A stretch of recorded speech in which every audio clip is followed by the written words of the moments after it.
welcome, Fatima. It's so good to have you here. And I just kind of wanted to start at the very beginning and ask, what were you doing before you became a coach? Oh, I was already a coach. I think that was my realization after my first 8 months in business is that I don't know if you know the artist Luke Combs. He's like my favorite. Yes. And he has a track that's called Doing This. And in the first verse, he talks about it doesn't matter where he is on the planet, he will be singing and making people feel happy. And that is me. So I even have the word this tattooed on my arm to remind me that I've always been a coach. I've always felt the need to advocate for people. I've always felt the need to coach and develop people. I've always felt the need to train people. I think that a lot gets lost in translation culturally, emotionally, historically. And I think that because I have the gift of gab and because I am really bold and say things that other people might not say, I am the perfect person to educate and close gaps and coach people from the inside out. So that's my jam. The answer is I've always been a coach. The problem was I was a coach and I wasn't good at other things that I probably should be doing in my career because I wasn't interested in those things, right? Like I remember, Gabrielle, I was the head of a PMO, and this is when I knew I had to get out of there. I was the head of the PMO and a project management office for those that don't know the acronym. And we were deploying a new software for project management. And I was in those vendor meetings, like nodding off and rolling my eyes in disgust because I wasn't engaging with people. We weren't talking about problems. We were talking about theories. And if you do this and this predecessor will click to this. And I just was like, oh God, I'm in the wrong role.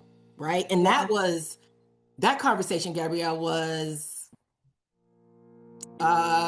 15 years before I decided to be a coach. So then I took other roles thinking like, oh, I'll just do this thing. And then what I loved the most was having one-on-ones and getting people unstuck, right? Yeah. So when I say that I've always been doing this, I was doing it unpaid. I was doing it without authorship. I was doing it with no confidence.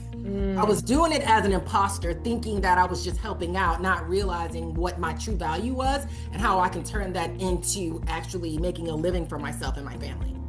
Yeah. And then, so how did you realize that it was coaching for you? And how did you, I guess, find focal point? Oh my God, I love this story so much.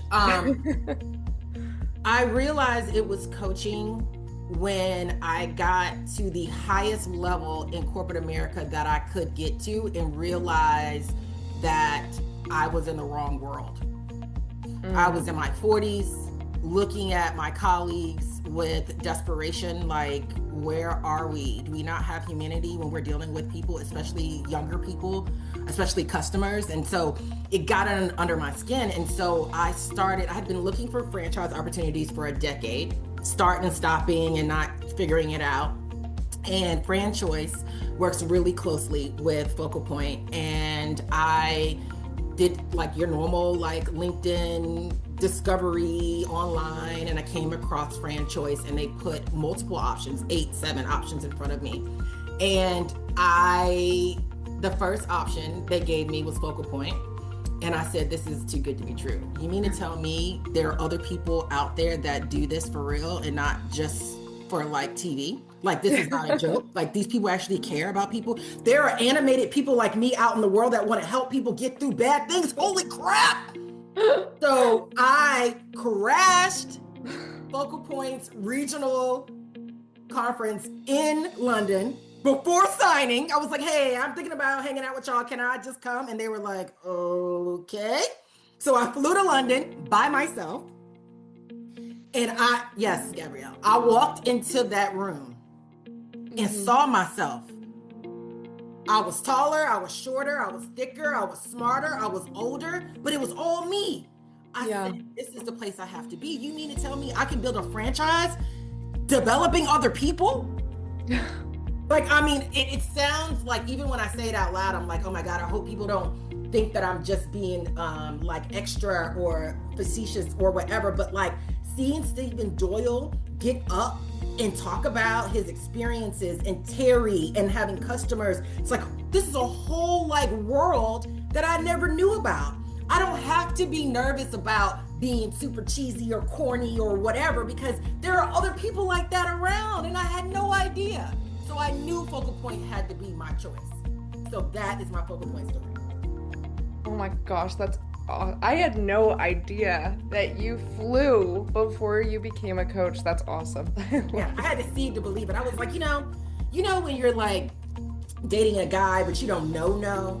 And Yeah. you're like, I need to like see your family. I need to see where y'all live. I need to see what type of dogs y'all have and how y'all take care of y'all animals before I decide if this is a sure thing. And that's how I felt. I knew it was right, but I had to touch Steve. I had to dap up Scott, right? Like I had to physically see these people because I knew I was right, but I needed to do the due diligence as a strong business owner or a potential business owner to think about what I was doing before my emotions just went willy-nilly inside things. Yeah, no, and especially when you talk about connection and, you're like me where I need to talk to someone. I can't just go in blind. Yeah. So, and I think just kind of going off of that, one of the things I think is really great is when people are looking to sign and they get to speak to coaches. Was that something that you did as well as in your process? Oh, did I? Oh. So not only did I speak, these people, I was like, they're gonna hate me. Like, not only did I speak for validation, I built out plans to grow my business and then went back to those people and said, this is what I'm thinking. Am I right? What about this? What did you do? Like, I really had it locked. Before I signed, I knew how I needed to go to market and how I needed to grow my pipeline. Oh, wow. Because I was terrified. As a first generation business owner, I don't have like parents that had this experience. Whether it was either they didn't have the experience working in business in corporate America or small business. So I didn't have that foundation and that talk track and all of those tools that other people that have parents that are CEOs or what have you had. And so I was very, very nervous and very scared and had extreme, and still do have extreme imposter syndrome. And so I wanted to just double, triple check that I was making the right decision. And having focal points infrastructure allowed me to feel safe because I wasn't doing it alone. Right. Yeah. No, that's really good. Did I answer your question? Yes. Okay, and because you said that you would talk to people because of this fear. And yes. But I kind of want to go even a little bit deeper with what you were just talking about and being nervous about making that big leap and, what went through your head? What risks felt biggest to you in the beginning? And I know convincing my spouse that I'm going to take the money out of our savings account. Yeah. To finance this idea. Yeah. And having to convince my life partner that I know what I'm doing. Having to convince someone else before I even knew if I knew what I was doing. That was the hardest part. Again, for women specifically, and for people who don't have experience in their families running a business, this is psycho to them. What do you mean? You're quitting your $250,000 corporate job to do what? What is coaching? What are you going to do? How are you going to sell yourself? Where are you going to work? How are you going to work? What about healthcare? All these things that I did not have answers to, but I believed and I saw it. I saw the vision. I just didn't know how to get to it. So I had to block everyone out. Kids, family, everybody. I was like, this is my one shot. Like, I got it. Yeah. I got it. So that was my biggest triumph, was convincing my spouse. And it took 10 months to convince him that we were going to be okay. I'm going to do this and we're going to be fine. And it was the best decision that I've ever made my entire life. That single decision was the best decision that I have made in 45 years, was acquiring this franchise with these people. It's not just about the franchise. Like, that's the thing. Like, there's tons of other coaching organizations out there. It's not about the franchise itself. It's about the people. It's about the community. It's about feeling safe. As an entrepreneur who doesn't know jack about nothing, I don't have no one familiar to me to call and say, I'm in trouble financially, I'm in trouble intellectually. I don't have that in my life. So to feel safe with Scott, I asked him like 200 questions. Like, I met his wife. Do you understand? Like, I really, really, really looked at that community like, okay, I'm terrified, but they're all telling me I can do it, and they all been successful. If they can do it, I can do it. And that is how I was successful in my first, I mean, it's not even a year yet, but like my first 8 months. Has it not even been a year since you were here? When did you sign? So I signed, so I was the class of November and December of 24. Oh, okay. So if we do 90 days post certification, would have put me at February 1. So my Okay. marketing plan that I work with marketing was to go to market February 1. So in 3 weeks, it'll be 12 months that I've gone to market. Wow, that's very exciting. Yes, thank, Congrats. thank you It's very been a much. good year It's too, been a hey? great year. It's been a Yeah. great year. Yes, And yes. so I just congratulations. It's always massive and it's a massive milestone to hit that 1 year. So I'm very happy for you and Thank it's you. great to see your practice growing. Um, and you were talking there for a second about talking to Scott and talking about this community. And I kind of want you to dive a little bit deeper into Sure. that as well. Yeah. And what about the community got you through at the Oh, beginning, and how do you still leverage the community? okay. So did you pledge in school? Pledge? No. Yeah. Okay. So organizations like community. So when you think about, even if you haven't pledged, folks listen to this knows kind of where I'm going. So like when you are walking on uncharted territory, you've never done something before in your life. Normally, we go to our community, like our first line of defense is usually our parents or our siblings that have done something similar. Then it's your friend group Hmm. or your grandparents or whatever. I didn't have any of that. So when I found Focal Point, they all became my extended family. They were able to see my hesitation and talk me out of it. Oh, They, instead of saying, just get over it, you can do this, don't be nervous, you got this, they were like, let's bring it down.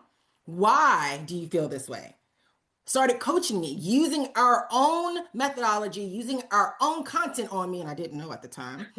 And I was like, oh, goodness gracious. Not only do I have the familiar feeling of people having my back and not judging me and allowing me to be vulnerable and ask the same question over and over and over, but I also have the infrastructure that I need to boast who I am. Because I Mhm. know how to do all these things. I just didn't know how to do them in a system. I didn't know how to do them where they can generate revenue. But Focal Point taught me that.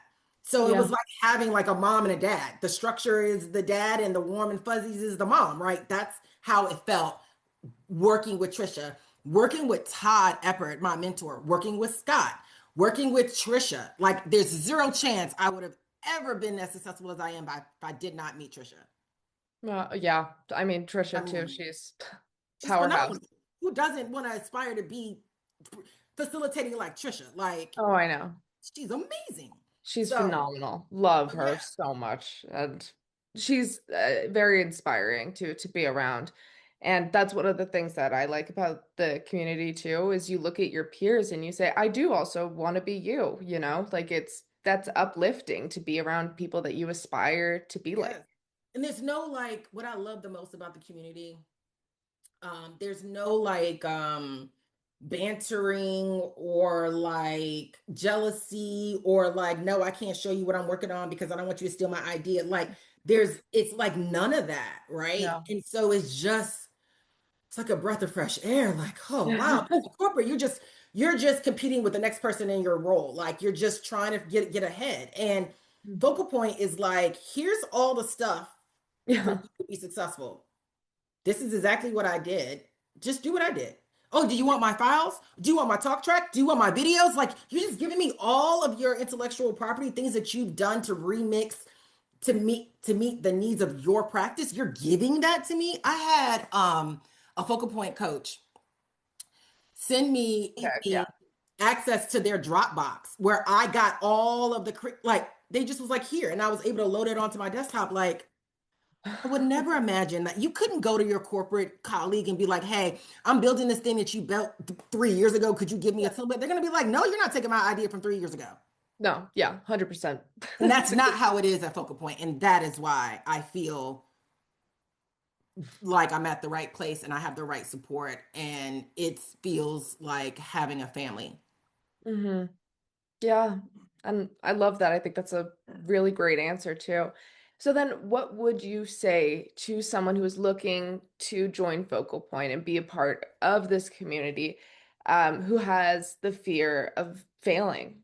What would you say to someone?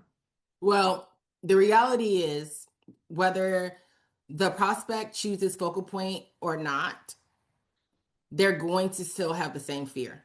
Hmm. The fear of being an imposter, being an imposter, feeling like you don't know or not qualified or can't do, that is something that is in that person. And I would say, especially if they have the persona like mine, who gritty, emotional, disciplined, but scared, I feel like Focal Point is the right place to be because of the content. I was able to be coached out of some of that. I didn't Right. expect to get coached. I expected to learn the Focal Point way, learn how to be a franchise owner. I didn't expect to get fulfilled the way that I got fulfilled. And so Mhm. it was perfect for me because I had people all over the place giving me. They were giving to me. They were educating me. They were telling me about who I was, and the feedback wasn't like stale and generic. It was about me. I mean, it just felt so right. It feels so right. So that's what I would say to those that are in a similar boat than I am, is that if you want to come to a place where you're going to get developed and it's going to then teach you how to develop others, this is the place to be for that. Wow. Yeah. That's that's a very powerful statement there, and I feel like you've taken the words out of me. I don't know what else to say now. But I think that's actually, probably a good place to end it. I think that was strong and powerful, and everyone that is looking or not looking is, or yeah, any prospect, I think that's a very good place for them to look at and look inward. So thank you so much for sharing. Absolutely. Happy to. Yeah. And thank you for being here with me today. It's been so much Yes. fun talking with you. Yes, I love this. I can do this all day. I told you I'm really like love to chat it